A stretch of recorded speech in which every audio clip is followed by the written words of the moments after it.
11.4 का 11.4 का fifth question कहता है how many litre of a milk can a hemispherical bowl of diameter 10.5 centimetre hold. कितने litre इसमें मिल्क आ सकता है अगर उसका डायमीटर है बाउल का 10.5।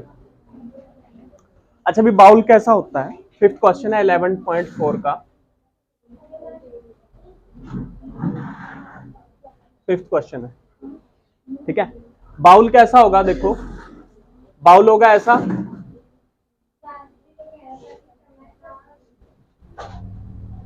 अब इस बाउल का दिया हुआ है हमें डायमीटर क्या होता है, डबल ऑफ रेडियस, ऐसे ये कितना दिया हुआ है 10.5 सेंटीमीटर। अगर रेडियस निकालना है वो किसके बराबर आएगा, डायमीटर का हाफ, यानी 10.5 डिवाइडेड बाय 2 सेंटीमीटर, ठीक है। तो ये आएगा 5.25 सेंटीमीटर, ठीक है। इधर ध्यान दो भाई, इधर 9th वाले आवाज ना आए, इधर देखो, नहीं ओए जहां देखो, ठीक है। तो ये आ गया हमारा रेडियस। अब हेमिस्फीयर का वॉल्यूम कितना होता है, वॉल्यूम ही तो फाइंड करना है, कैपेसिटी वॉल्यूम ही तो फाइंड करना है, आयतन ही तो फाइंड करना है, कितना मिल्क उसमें आ सकता है कैसे पता लगेगा, जब उसका वॉल्यूम निकालेंगे। तो वॉल्यूम फाइंड करने का क्या फॉर्मूला रहता है हेमिस्फीयर का, 2/3 पाई आर क्यूब, ठीक है। तो 2/3 इंटू पाई की वैल्यू 22/7, या इसमें तुम ले लो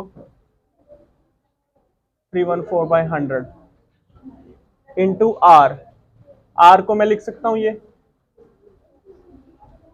बाय 100, पॉइंट हटा के नीचे 2 जीरो लगी,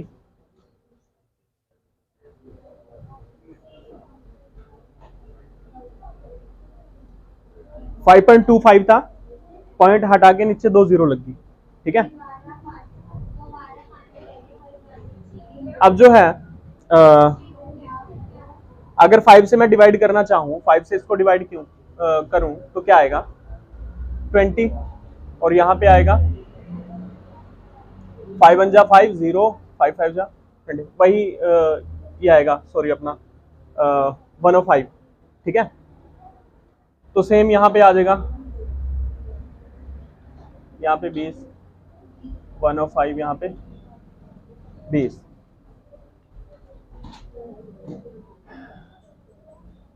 $21 और यहाँ पे 4, 5 से डिवाइड करेंगे 21 और यहाँ पे 4, 21 और यहाँ पे 20,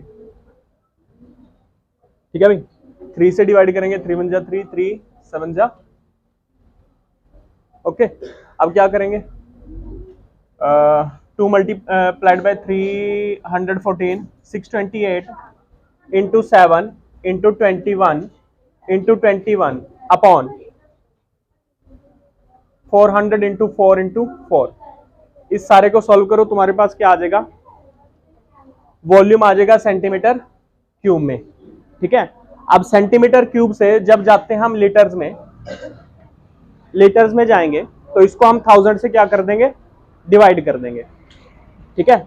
यानी 1 लीटर जो होता है वो होता है 1000 सेंटीमीटर क्यूब। अब जो तुम्हारा आंसर आया वो सेंटीमीटर क्यूब में आया ना, इसको लीटर में लेके जाना है, लीटर में लेके जाने के लिए क्या करेंगे, किससे डिवाइड करेंगे, 1000 से, ठीक है।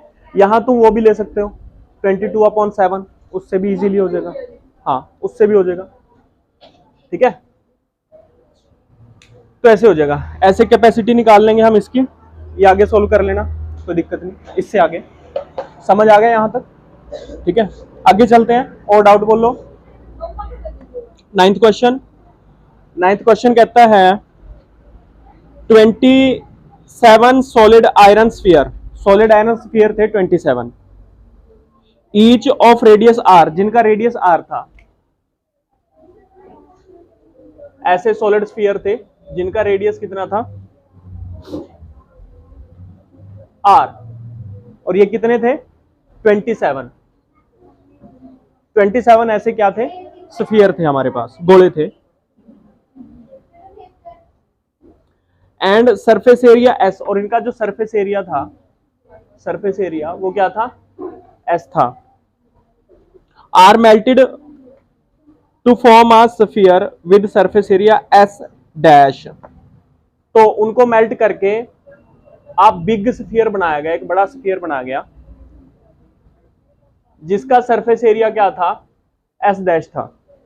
ठीक है, 27 ऐसे छोटे गोलों को मेल्ट करके दोबारा से एक बड़ा स्फीयर बनाया गया, बिग स्फीयर, जिसका सरफेस एरिया क्या था, ये छोटों का सरफेस एरिया ये था। ठीक है, अगर इसको मैं निकालना चाहूं तो क्या आएगा, 4/3, सॉरी सरफेस एरिया क्या होता है इसका, 4πr²। ठीक है, find the radius r dash of the new sphere, नवे स्फीयर का रेडियस आर डैश हमें फाइंड करना है। एस और एच डैश की रेशो पता करनी है। ठीक है, बात समझ में आ गई। अब इसमें किस चीज का खेल होगा, वॉल्यूम का खेल होगा। देखो मैं करवाता हूं, ये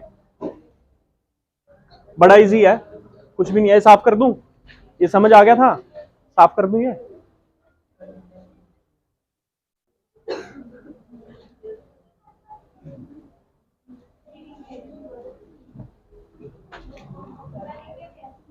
ये तुम्हारा है 9th क्वेश्चन।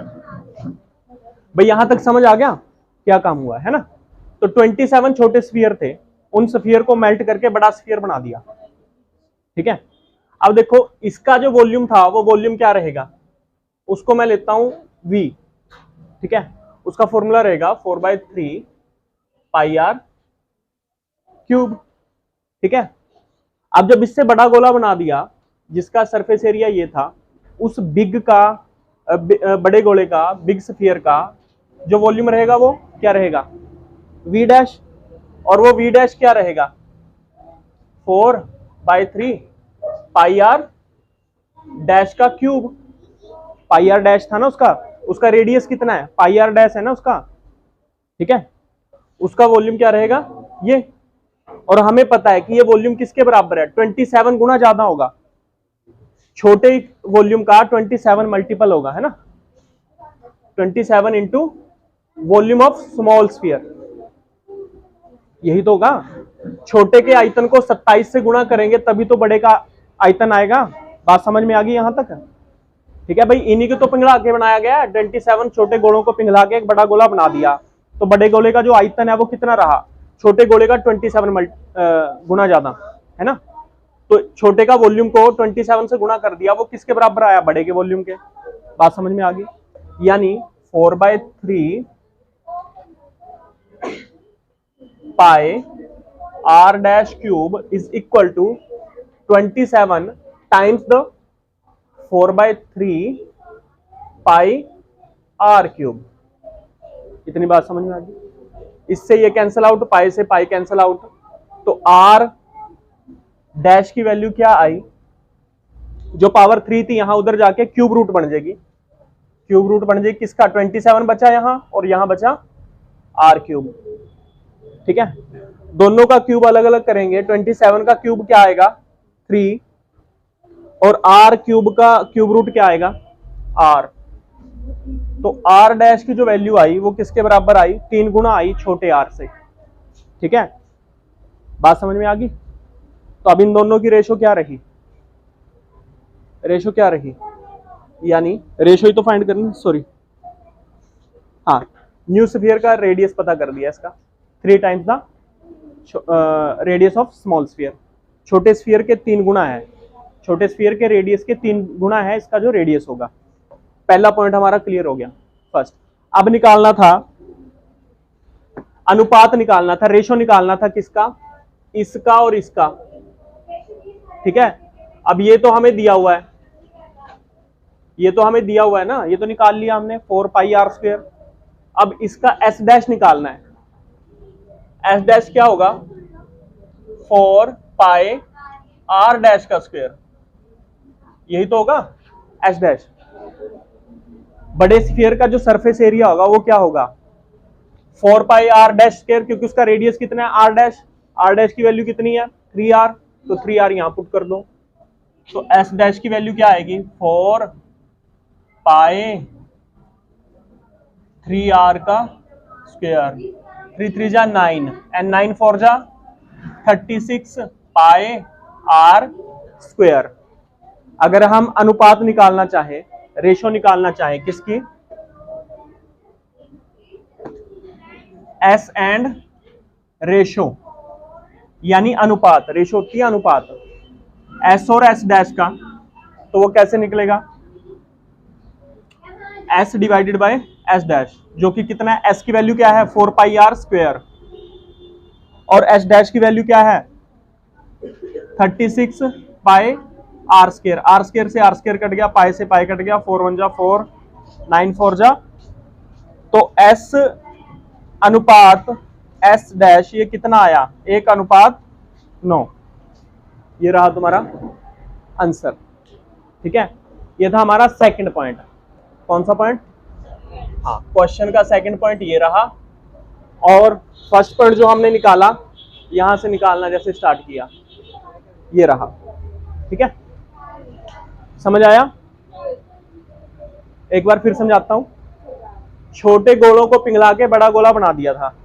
उनका सरफेस एरिया दे रखा था, एक का एस छोटे का और बड़े का एस डैश, और रेडियस दे रखा था छोटे का आर और बड़े का आर डैश। आर डैश पहले निकालना था। सबसे पहले आर डैश निकालने के लिए वॉल्यूम का फॉर्मूला लगाया हमने। छोटे का वॉल्यूम ये रहा, बड़े का वॉल्यूम क्या रहा? ये हमें पता है, जो बड़े का वॉल्यूम है वो 27 गुना रहेगा, क्योंकि 27 को ऐड किया था हमने, 27 गोलों को पिघला के बड़ा बनाया था, तो उसका वॉल्यूम 27 गुना रहेगा। तो 27 से मल्टीप्लाई कर दिया छोटे को और इक्वेट कर दिया, बराबर रख दिया।